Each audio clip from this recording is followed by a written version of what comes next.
Run it up, then run it back.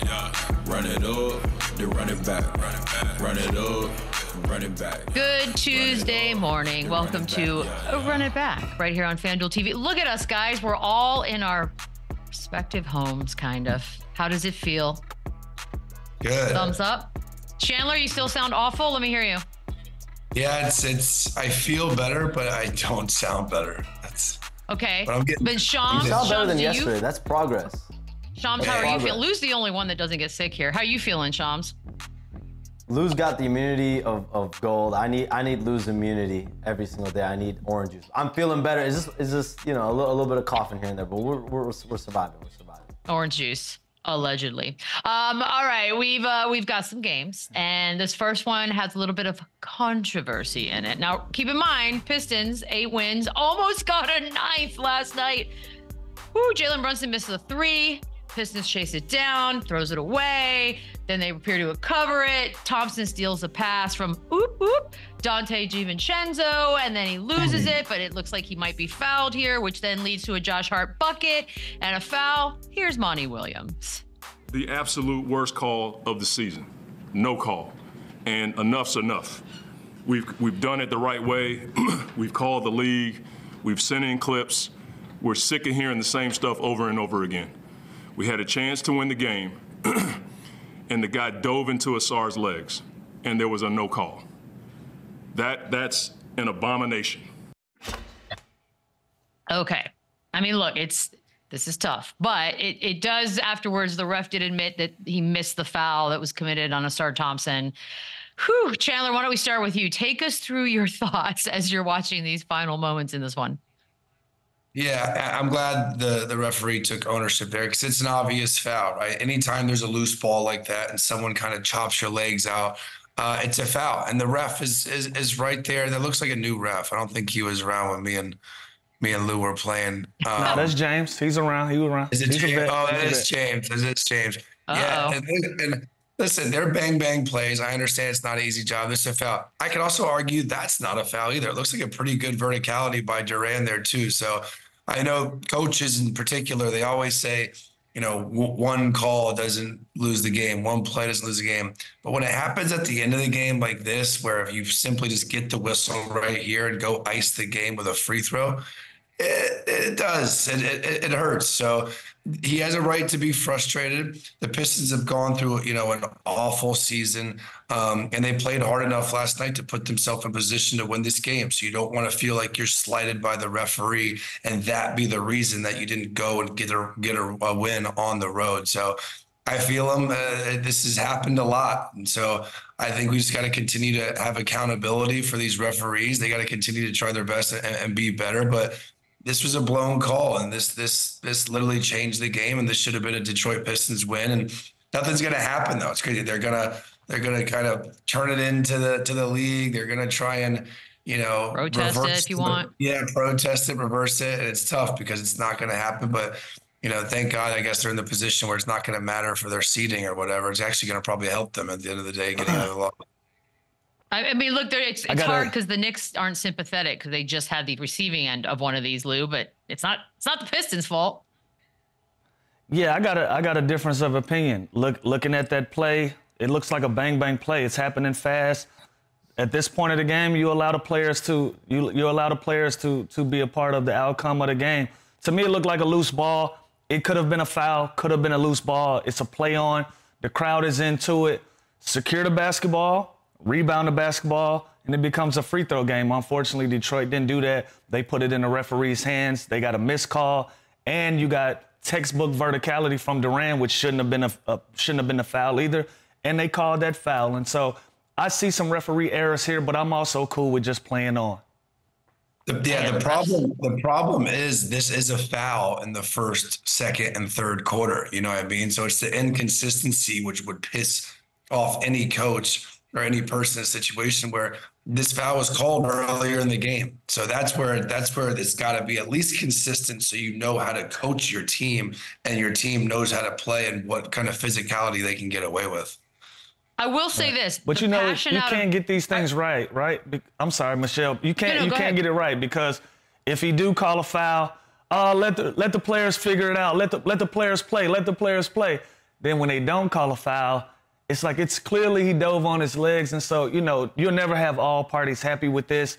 I was more frustrated watching the clip on the and one being called. I didn't think that was an and one. I thought that was a tough layup made. That's verticality, how you teach it, textbook in training camp. He did it to the rule. I think that was more frustrating to Monty Williams, maybe so, than the actual call of the loose ball or, him saying that he dove into his legs.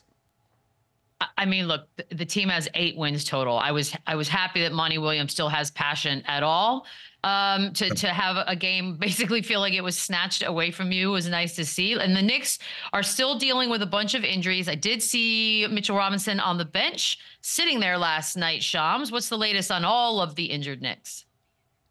Let's go through it all, Michelle. So let's start with Julius Randle, the all-star for the Knicks. He suffered that dislocated shoulder January 27th, about a month ago. I'm told his rehab is going well. His goal is still to play this season. He has not had any setbacks yet. There's still some check marks he has to hit in order to play again. That's an injury that likely he's going to be dealing with some type of ailment for the rest of the season if he does return. So just getting to a point where he feels comfortable that, yes, I can make a return to the floor and not risk anything major over the course of the rest of the season, going into the later years of his career. And so that's more of a wait-and-see process with his rehab. But the goal for Julius Randle is still to return. OG Anunoby, he had elbow surgery about 3 weeks ago. He's been out for the last month as well. His return timetable is looking a lot more crystal clear. He's going to begin shooting soon, I'm told. He's going to be doing more and more on the court. I think shooting's a big step for him. I'm told the hope and pretty much the expectation is over the next 2 weeks, by the time it gets to 2-3 weeks from now, OG Anunoby will be back on the floor for the Knicks. Mitchell Robinson, he was sitting on the bench. He has not played for several months now. I think for him, he's got to keep hitting check marks. We know he's been dealing with foot issues over the course of his career. And so for him, we'll see where he stands on a return. But Julius Randle, the goal is still to return. OG Anunoby, the hope is over the next 2-3 weeks, he's going to be back on the floor. That is quite the laundry list of very important players to this team, Chandler. So considering all of that, do you see a world in which the Knicks fall a bit in the East, or can they keep this thing on track until guys return? I mean, I think they could definitely fall. When you look at the standings and you look how the Miami Heat are playing, they're right on their tail. So I can see them kind of going up. And the Knicks, they're really only 2.5 games out of that play-in spot when you look at these seedings. So it's tough when you have that many injuries. It does allow certain opportunities for other guys to start getting, more playing time and kind of great experience going into the postseason. But when you hear that Julius Randle might not be back for the rest of the season, and that's tough. He's their second guy. He's been great for them. He's obviously an all-star again this year. This is a team that needs all hands on deck to have a chance to compete. And as good as Jalen Brunson's been, as good as the addition of Bogdanović has been, DiVincenzo, Josh Hart, these guys are getting a lot more opportunity and playing great. And they play tough. It's not going to be an easy out for anybody that they face because the way they play, the way Tibbs coaches them. But it's tough when you have this many injuries, man. It's really hard. So I definitely can see them slipping a little bit, but they do have enough to stay afloat with the way Hartenstein's been playing, and Mitchell Robinson's absence has been great. And like I just said, those other role players have really stepped up. So depending on what Philly does, Indy, Miami, they're kind of right there in that group with those teams, or it could go either way for them. You agree, Lou? Yeah, it can go either way. The only reason I say they stay put and they remain in fourth, or even if they slide, I think it'll be the fifth. The Sixers have their issues as well. Joel Embiid is a much bigger loss, equally a bigger loss as a Julius Randle. And then you got the Miami Heat, who's been inconsistent this season as well. And so they're not the only team in that cluster of teams that has issues. All three of those are going to have issues. It's going to be a battle. I think Jalen Brunson can carry them to some wins and keep them right there in that spot. Just take one quick look at the Pistons. As I mentioned, they have the 8 wins. They're a game worse, 1 game worse than the Wizards. Lou, who has the worst record when it's all said and done? I don't know. Heads or tails?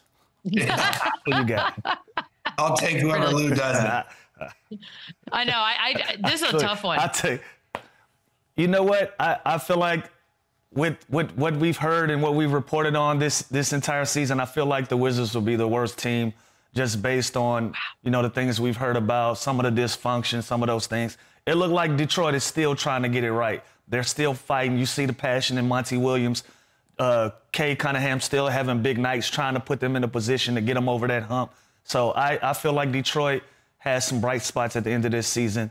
They finish games before the Wizards. All right, Michelle, Chandler, the Spurs are only 3 games better than those teams. I don't know why you didn't group them. Shut up, Chandler, because they're better, right? This is a different situation. But that being said, yeah, I mean, they're both bad. I guess the Wizards have Kuzma and Poole that can get hot and score, but I like Cade Cunningham is probably the best player on both of these teams, but I don't know. They're both pretty bad, man. Like Lou said, heads or tails, it's going to be a coin toss here. Man, it's hard. Just to single-digit wins. That is tough.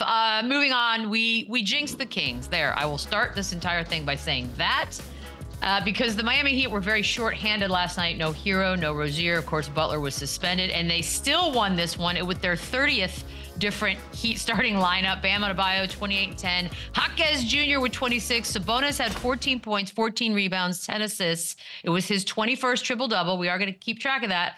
But as far as wins go, Lou, how impressive was this one, all things considered, and who was on that court? This is a really good win for them. Good quality win, considering the guys that were out based on injury and suspension. Was able to sustain a good win over a good Sacramento Kings team, like we just mentioned. Sabonis with another triple-double, but they got good minutes from Kevin Love, got good minutes from Highsmith off the bench.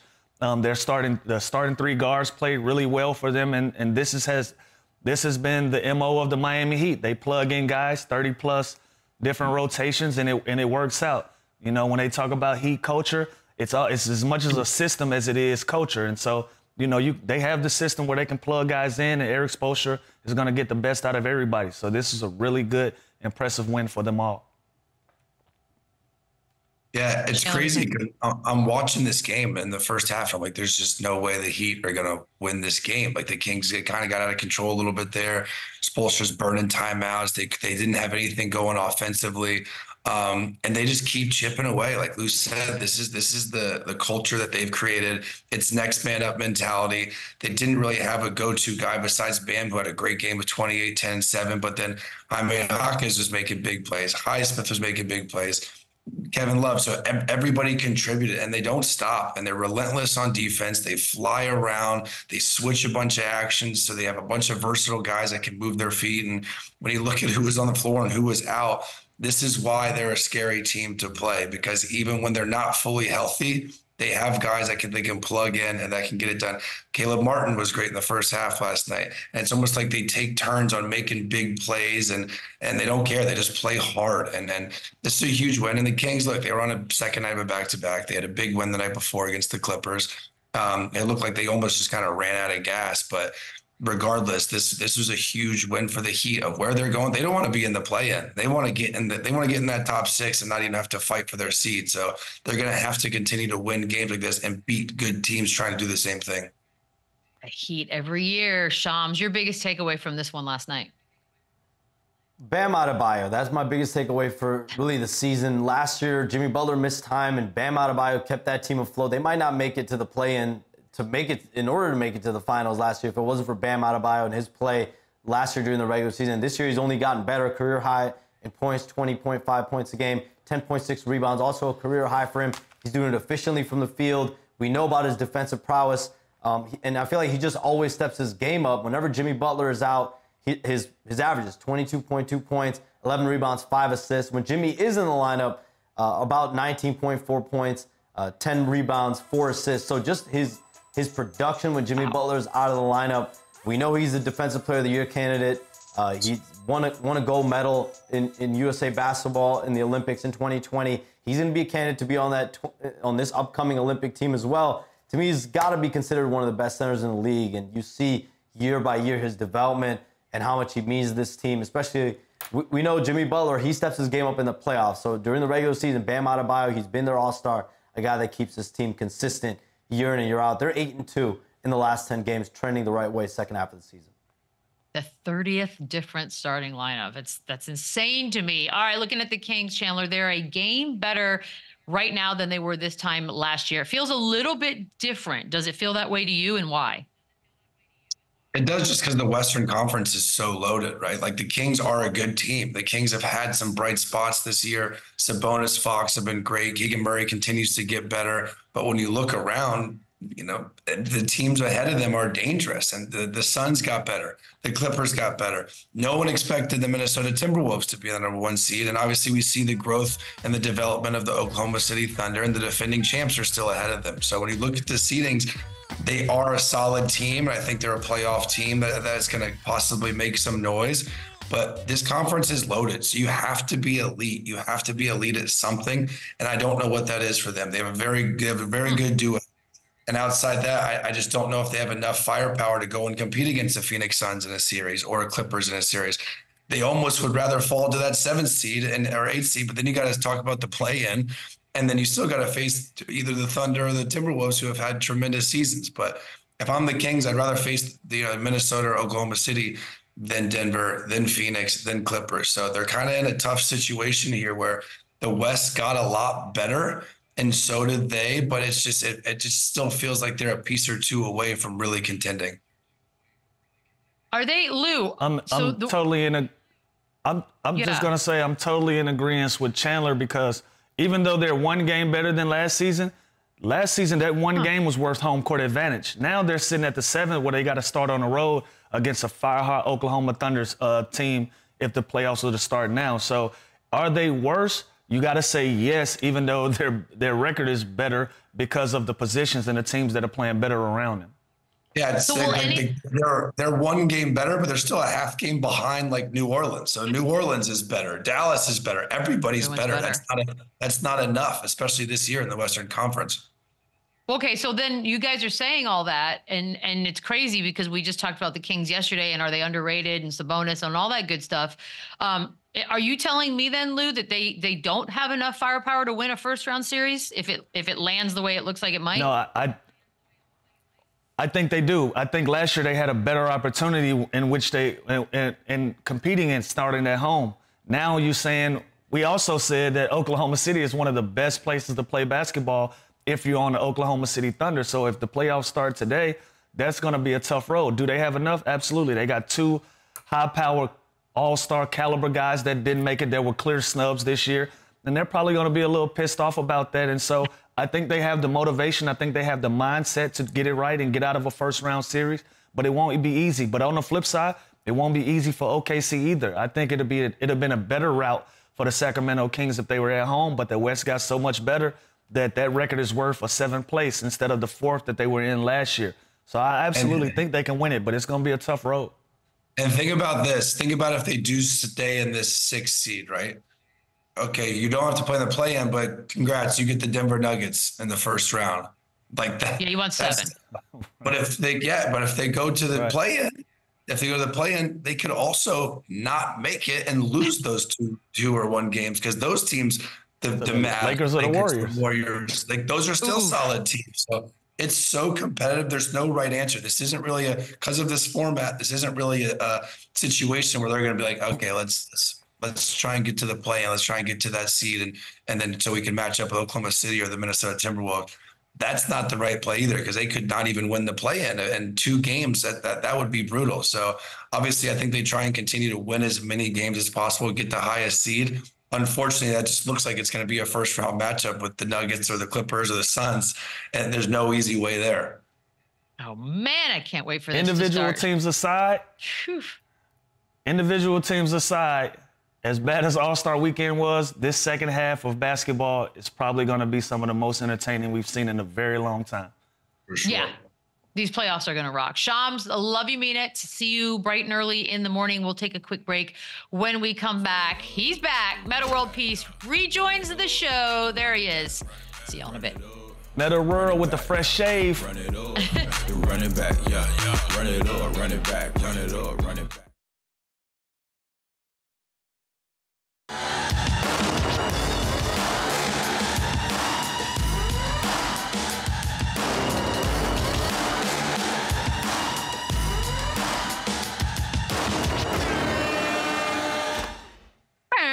was in the league for 17 years. He's a champ. He was Defensive Player of the Year. He is Metta World Peace. He also was in Indy for All-Star Weekend. It feels like forever ago already, Metta, but you were in the celebrity game. So we're going to start there. Take us through. How was it? Yeah, it's good to be back. Thanks for having me. The game was it was interesting. I only had like 4 points, so yeah. Stephen A. had me subbed me out the game a little early, you know. So I got to talk to him about that, but it was fun. I got to talk to him. Yeah, talk to him. Metta World, you said Stephen A. subbed you out too early, man. With that, Michael Parsons was able to go off a 37-16. Being a former Defensive Player of the Year, how you let Stephen A. get away with that and you let Micah cook, man? Yeah, he definitely was cooking. He got bounced. So he was on a fast break, went up off 2, banged it. I'm like, oh, okay. I did block his shot twice, but he was a big body out there. He was just, I didn't even realize he had 37. And the other kid could play too. The kid Stout. He was all right. Oh yeah, C.J. Stroud was there. I mean, the NFL guys were kind of it. Without them, I don't know what that game looks like. It was another kid too. That was a running back that went up off 2 and banged it. I was like, Puka Nacua. Yeah. He was good too. You know what's funny? He was telling us he was that if he was in the NBA game tonight, he would give 15 points, and then he got 16 in that game. But we were all dying. Like, yeah, it's not so sweet. Your face. Look, you see how your face was, Metta? That's how we felt. These kids. Maybe 2. Maybe 2. All right, 2. Yeah, maybe 2. You praised Jaylen Brown for doing the dunk contest. And obviously we all want to see all the big guys compete to bring that back to what it used to be. But who else would you like to see next year kind of bring the dunk contest back to, you know, the main event? Yeah, Jaylen was incredible. I shout out to Jaylen for even, you know, lending his stardom to the dunk contest. We need that. But I would have loved to see LeBron. I know some people said that LeBron can't dunk. He don't got no style, but I thought he would have had, like, you know, kind of rocket behind the back type stuff. But obviously he's getting older now, so I think, like, I would love to see Wembanyama in the dunk contest. You know, get Wembanyama in there. I think he'll do something special. But I mean, Michael Jordan was in the contest. Dominique Wilkins, Clyde Drexler, Kobe Bryant. Like, you know, we need. It got to be some, like, at least 2 or 3 stars got to, you know, get in the dunk contest. At least. And I hope that people mocking Jaylen Brown for whatever reason isn't what tells them not to, because we just didn't enjoy the All-Star game at all. We wanted to go down memory lane and have good memories. So 2004, let's take it back to then. You were in this one. The West wins. Shaq gets MVP. What was that All-Star game like being in? Yeah, that game, well, I'm still salty because we was the best team in the league, right? So I wanted to finish the game. I felt like I was the best small forward in the league at the time. So Coach Carlisle, you know, we lost that game. I didn't want to lose that game.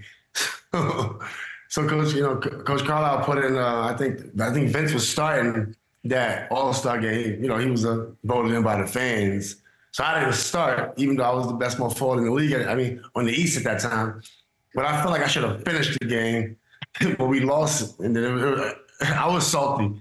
I remember the first shoot around we had. All the players like in the morning, we just like kind of had a shoot around. I was working out in the other end. I was by myself. Oh no! Yeah, I was working out. I was getting ready for the game, and I had 7 points and we lost. But it was a really good experience. I didn't even realize Shaq got MVP. It was kind of a blur. Well, I want to just bring up one thing, and I know Lou's got a question about All-Star, but the shoe thing that you did in this particular All-Star was you wore different shoes, 2 different shoes, and you changed shoes, and word on the street was you were in the market for a new shoe deal. Is this what's happening? Are you auditioning? Yeah, because I didn't, well, the companies, everybody kept trying to market me, and I'm just like, y'all don't have enough ideas to market me. You know what I mean? I just want to sign with y'all, and y'all marketing department move to the side and then let me do what I got to do. So when I couldn't really get that type of deal, I just was wearing whatever shoes, you know, and then, you know, we went from there. But I always wanted my own shoes and wanted to be creative with the marketing. sometimes these marketing departments kind of corny. I can see that.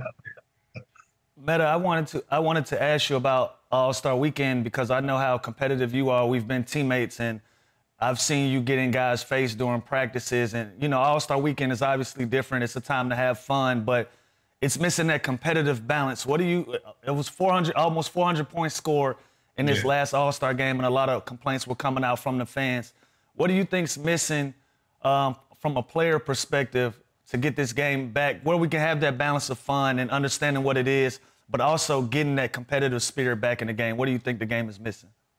Yeah, it was like even the speed to a pull-up jumper, even if you gave us that, like if you went hard left and pulled up, I would have been like, oh man, that was dope. They wasn't even giving us that, it's gonna come from the players. I know when I played in that game, I was trying to come in there and win. You want to go out with a win. Now you're not gonna over foul. You're not gonna overplay, but you're gonna do your best. And it was I left early. It was the game could have been better. It was kind of disappointing. It's kind of crazy because you just mentioned the fact that during warm-ups for the 2004 game, you're over on the side doing your own thing. So clearly it can be competitive. It's just, I don't know, this generation maybe doesn't have it. Victor Wembanyama, though, seems to be cut from sort of an old school cloth, at least when he answers questions. He's averaging almost 21, 10 rebounds and 3 blocks so far. And he's got that thing where, despite all that, he really hates that they're losing and the team is not where he would like them to be. How long before you think this kid is the best in the league? Yeah, and I think also, back to the All-Star game really quick, I think they should, if you don't want to play, just say it early.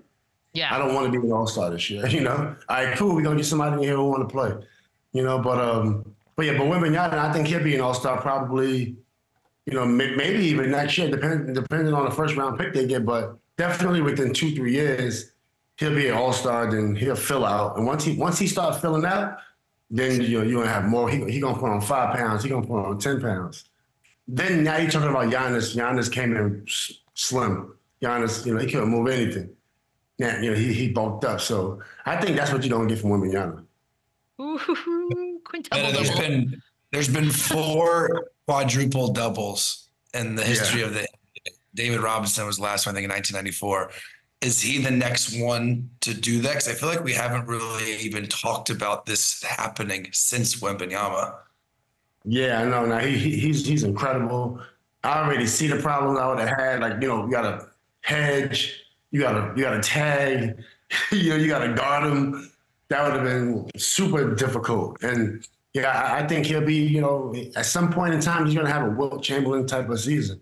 At some point in time, we're going to see something that's going to be boring. They're going to try to change the rules, because he's going to be in a rhythm. He's going to be thick. And you're not going to be able to move him at some point. He's already durable. He's falling. He's not spraining an ankle, which is like incredible. At 7'6", 7'5". So I think you'll see some quadruple doubles. I think you'll see dominance. And don't let him get some shooters around him. Once he gets some shooters around, then now you're talking about like Stephen Curry on his team would be incredible. Ooh. So he'll be dominant for sure. Yeah, that's what you kind of touched on. I was going to ask, one-on-one, how do you guard him right now? Do you just get physical with him, try and deny him the ball? Like, how would you take on that matchup tonight? The only thing you can do right now is you can push him. He got that big step. He'll take it around you. So I think even in my prime, he would have been taking these huge steps around him. But you could definitely catch him early while he's young, and he don't really have it all. It's similar like when I caught KD in 2010. He was young in that playoffs. You could tell there were certain things he wasn't doing that he's doing now, or he was doing in 2014. So I think we got a small opportunity to catch this kid. Maybe first year in the playoffs you can get him because he'll still be new to the playoffs. But then at some point, it's going to be over. World, I remember you saying Kawhi Leonard and Tyrese Maxey, 2 of your favorite guys in the league right now. Walk me through what you see in them and what you love about their games. Yeah, man, I think with Maxey, at first I thought he was 6'7". I found out on All-Star Weekend he was only 6'2". I thought he was 6'7". So I think his defense, his energy. So he's giving that energy on both sides. And I mean, I got a soft spot for that, for people that's giving out all that effort and then going getting buckets on the other end. Somebody told me to watch him a couple years ago. And then I finally watched him and I was like, oh, I see what they're talking about. Somebody said he was playing defense like me or something like that. So I watched him and now he's averaging, I think, 20 plus 28, something like that. So he's a scorer on both sides. And I think, he'll be a first team all NBA guy. He'll be a dominant figure. He's quietly, one of the best players in the league because people are not talking about him like they're talking about other stars, and he's better. I think he's way more dominant than a lot of other people. All eyes on him too now. Yeah. For now. Yeah.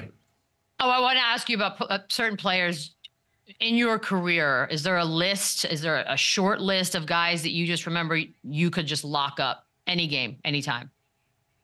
Yeah. I try to put names on much anymore, but I think it was a lot of guys I was locking. I was at my prime defensively, so you got to think about it. Like when I was playing, it was some of the best wing defense. So, and people talk about it to this day. And it was up there with the elite offense. I mean, I wasn't able to dominate a Kobe. And me and Kobe actually in my prime, we missed each other a lot because I was suspended. So that whole, me and Wade developed a quick rivalry in the East. We took them out early on. I was guarding Wade. He wasn't necessarily guarding me. It was a lot of that going on. When I was playing against other guys, I would guard them, but they wouldn't guard me, because it was just I was too big for them, honestly. But I think, I was locking up quite a few people that was coming into Indiana. But after Indiana, after I left Indiana, I gained a little weight. So I got up to 260, and that whole thing happened. So I was kind of in a bad mood, in terms of working out. But I was still I still made first team on defense, but I wasn't locking up like I was. I was still playing really good defense though. But a lot of people that came into the building, it was actually I don't like talking the trash part, but to see what I did sometimes, I'd be like, damn, That's a good thing. I got 5 points, 7 points. I'm like, oh wow. That's good. It's good to look back and be like, I was awesome. Yeah, because in today's game, you got a lot of stars, and the game is played completely different how it was. It felt like ages ago, Metta, when we was playing, and it really it wasn't that long ago. But you got guys like an Ant-Man, you got guys like Kawhi who are physical guards. Are you locking that up too? You said what? Oh, I got some clips. So I do I watch YouTube, right? So I do got some good clips that I was measuring, how me and Kawhi had short-lived moments. I remember him being his rookie year. I remember him doing stuff, and I was like, oh, I was like, this kid front pivoted. I didn't expect a rookie to come in there, catch the ball, and then do a front pivot. I didn't expect him to be that smart. And I remember that pivot. I was like, oh, he got some stuff with him, and then it shows he got every single pivot. So that one I think that one would have been a little. I don't know if I could have locked that one up. But we did have some battles in the post when I had the ball and I was a little bigger, at the time. So I felt very comfortable at times also with people that I couldn't necessarily just lock up. But Kawhi would have been a tough one. There's a couple people out there that would have been a tough one. But in my prime, it would have been a nice battle. I mean, look, your numbers against Kawhi ain't bad, so they're not shabby at all. I want to talk a little bit about what Charles Barkley recently said. He says a lot, but this was specific to Kevin Durant, and he said that he's just not a good leader. What does that mean to you? Do you agree with that? I mean, I think with Durant, I'm not going to say he's not a good leader because every team he played on, I didn't hear not one issue that he's not a leader. I didn't hear anybody complain about him. You hear it sometimes publicly, like this guy's just not a good teammate. So I think he's a good leader, but in terms of he had to go to Golden State, right, to get his title, even though he got MVP. So you gotta respect that a little bit because Curry is probably going to finish top 10, top 15 when it's all said and done. But him going from OKC put a little asterisk in people's minds, I think. But he did get to the finals, you know, and he's a good player, you know. So I don't think he's as vocal as a Kobe was. But when you look at like Derek Fisher or even a Yao Ming didn't talk much, but he led that team. Kevin Durant's a winner, so I think he's the leader. But not everybody's going to be loud, you know. Like a Draymond is a leader with his voice. Ben Wallace was a leader with his activity. You know, I was a leader with my activity. I wasn't saying much. You know, I think Kevin Durant I think he's the leader. He works hard. And that's half the battle. Reggie Miller was in the gym at 3:30 p.m. before the game. So he's on the court at 3:30 p.m. before 7 p.m. game, which is like, that's leadership, right? But Reggie wasn't out there screaming or, you know, doing the stuff that a Kobe would do. Yeah, so on the Kobe thing, because it is weird. I mean, we define leader so very differently across the board. And you mentioned the fact Kobe was more of a vocal, loud leader. Did he have a moment that sort of stood out to you that just was like a leadership moment that you will always remember? He more by his action because Kobe wasn't necessarily, he'll give you confidence, but he'll get on you before he give you confidence. He expected you to be in the gym. So I think just his being in the gym at 5:30 a.m., he worked, 2010, he was in the gym hard. He's working hard. He was, you know, getting his work in before and after. I remember one day he came back to the bench and he was like working so hard in the game and he was like drooling. Maybe Lou was there too, but he was just foaming and drooling at the mouth like he was going that hard. I think that's leadership to me. And he shows by example. So even in 2010, when he had 25 straight points, you know, we didn't say much to each other during that run when he scored 25 straight points. But you could tell he wanted to win that game, you know. So I thought like stuff like that is enough leadership for me, you know, to just see that and just go do what you got to do now. You know, the Lakers recently revealed one of his 3 statues that's going up outside of crypto, and the first one they chose to be a moment from his 81-point game. Did you think that was the right choice? I mean, yeah, that's a good choice. That's a good choice. I mean, he had other moments. He had the moment when he won his 5th title, you know, but that's the one that Vanessa said he won it, which is like really interesting. I thought the one when he won his 5th title, he was talking to the fans, he just spread it out. I thought that one would have been dope, but he had a lot of good opportunities. I love the fact that the 8 is on the chest and then his number 1 sign is up. So that's kind of synonymous. It looks like it's number 81. It's huge. I thought it was a good choice. You know, I'm sure some people wanted an action shot, but we'll see. We'll see what the 24 one has, because obviously the one with Gigi's is going to be done. Yeah. Metta, you also recently posted your top 10 players of all time, and you had Kareem number 1. What was your reason for putting him obviously at that spot? Who? You had Kareem 1, right? Yeah, so I always change my top 10 up on Twitter all the time, on X. But honestly, because I feel like everybody's top 10, you know, you're missing some people, right? We're missing Kareem. Sometimes we miss Hakeem. People miss Duncan all the time because Duncan quiet. You know, and then people miss Bird. They forget that Bird was better than a lot of people. Bird's career ended early, but he still got 3 finals MVPs. I think even 3 NBA MVPs. You know, so you can't just that easily say that Curry is better than Bird. You know, because Bird's career didn't last as long. He was playing in flip-flops. Y'all know they was playing in flip-flops back in the day. So these players, they think they tough. If you tough or better than, you know, the old school, go play in those Converses for a season. Right. Let's see how tough you are. Let's see how tough you are there. Flip-flops. You ain't that tough, man. And then the one I saw too, you had LeBron at number 4 behind MJ and I think Kobe. What was the reasoning for that? Yeah, there it is. There it is. Larry Bird. Yeah, that list is not a bad list. I feel like you said what, Michelle? Oh, no, I'm just laughing because we got the list now. Yeah, I feel like, I had to put a date on it because it changes a lot. So I put a date at the top. But I think look, I think LeBron is dope. I think MJ got 6 titles and 9 scoring titles. So I feel like, when you talk about individually, MJ was just, he had, definitely had the charisma and had the game. His game speaks for itself. That's why he's still selling so many shoes. I think LeBron, he very well could be number 1 because his stats is also insane.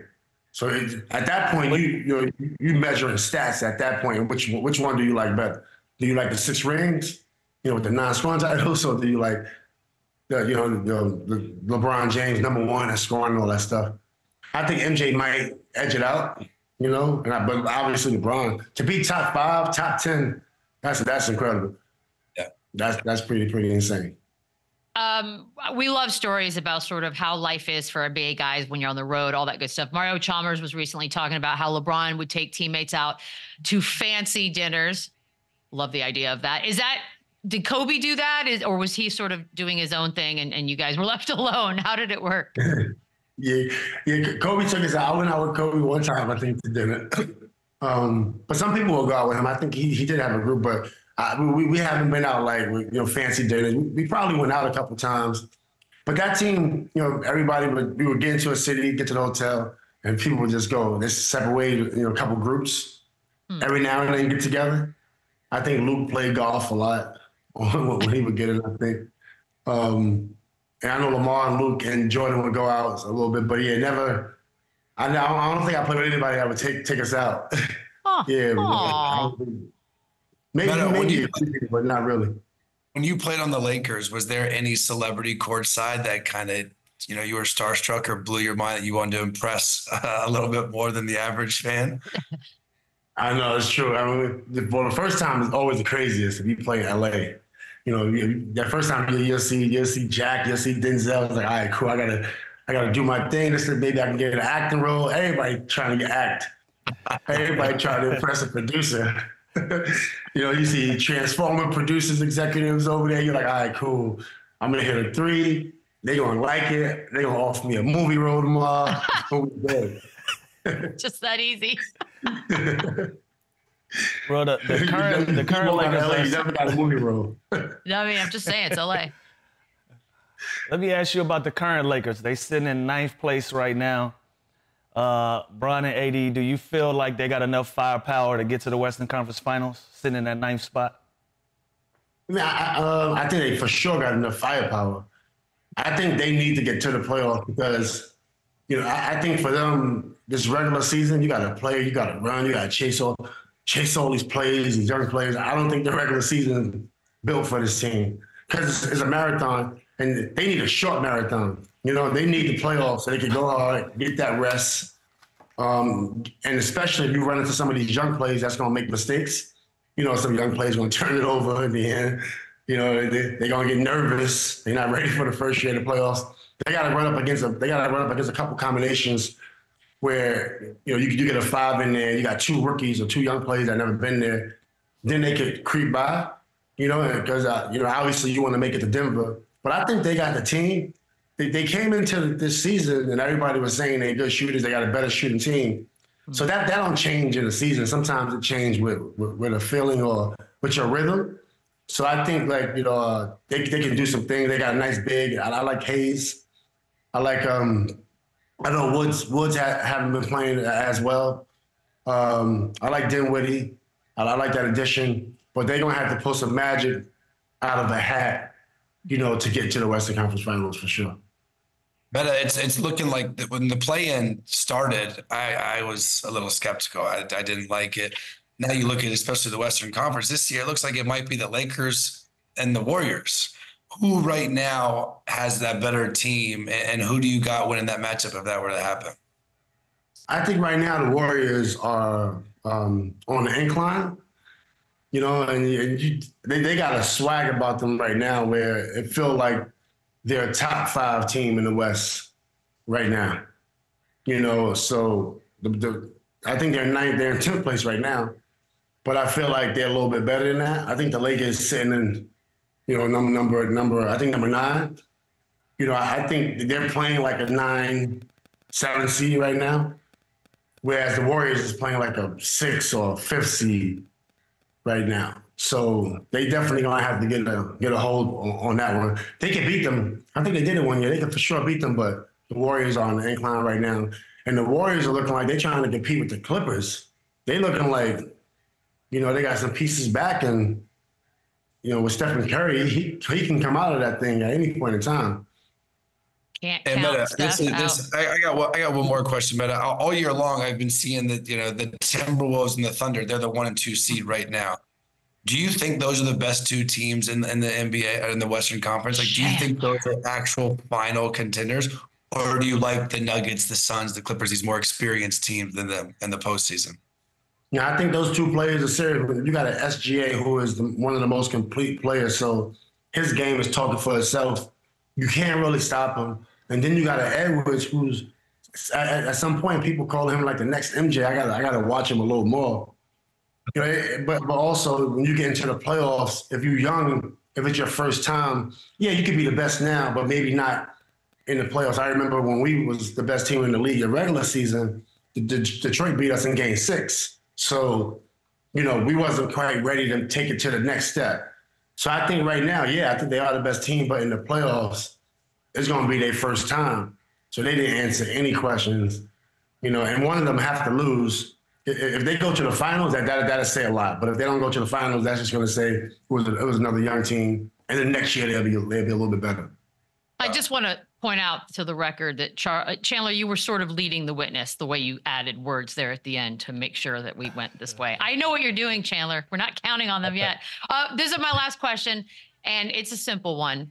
A lot of talk so far. LeBron James, was there possibly a trade? No, maybe. Will he retire a Laker? As of right now, I think LeBron will retire a Laker. I do Spectrum, I do Laker TV, so I do a lot of stuff with the Lakers. So I definitely would like to see him, retire as a Laker. Obviously, the craziest things has happened. But I can't see him not retiring the Laker because he's brought a championship here. He got them back in contention. You could remember the years after we won in 2010, we had like down years after that. We didn't go to the playoffs or anything. So whatever you want to say about LeBron, they're getting into the playoffs. They're not getting to the big game, but they get into the playoffs. They're competitive every year. You got to prepare for the Lakers. You can't just go into a game and not prepare for the Lakers now. So I think LeBron loves LA. The weather's great. And then he's one player away, right? He's one player away from playing well because he's still playing at a high level. He is. So I can't see him leaving. He is. I still got him a cap. Metta World Peace, we appreciate you. Thanks for coming back. Hope to have you back soon. We'll take a quick break right now and come back. Wrap things up. Run it up, run it back, yeah. Run it up, run it back, yeah. Run it up. Get in on all the NBA buzzer beater, ankle breakers, and tomahawk jams with FanDuel, America's #1 sportsbook. Right now, new customers get $150 in bonus bets guaranteed when you place a $5 bet. The app is easy to use, and there are so many different ways to bet, like live same-game parlays, find bets in the new Explore tab, make a parlay in the Parlay Hub, the best way to find popular parlays, and more. Download the app, make your first bet a layup. FanDuel, official partner of the NBA. I don't know if you guys were under a rock over the weekend, but we had a big scandalous moment. Duke, Wake Forest, and the Wake Forest kids stormed the court, and the 7-footer for Duke was caught in the middle of it. First up, have you all been caught in a court storming before? Either one of you? Chandler? No, I never have. And I think I agree with John Shire. I think this is, if I'm on the court and there's kids running at me, like I'm swinging, I'm fighting. Like I'm not going to just let them run into I'm not going to let them just run into me. What are you doing? I just pictured Chandler just out there losing his mind. Sickest part about this video, too, is the one kid clips his foot and then the other dude runs by and pushes him. It's just chaos. I think they got to they got to ban it because I'm surprised no one's been hurt. How are you going to ban it? Hell no. No, Chandler, this reeks of soft, Chandler. And let me tell you why. Not for you. Not for you, in general. For you. In general. You're 7 feet. It's kids running, it's unathletic kids running by you. You better stiff arm some stuff and get out the way. We are taking, listen, we can't be safe from everything. Yeah, but they deserve if you're anywhere else, storm the court, have a night of your life. Chandler, I guarantee you I get out of there safe. I got Lou. I don't have Chandler. Just swinging. That's good. Man, we might have to talk more about this tomorrow. See you guys in the morning. Run it back, run it up, run it back, run it up, run it back, run it up, run it back, run it up, and run it.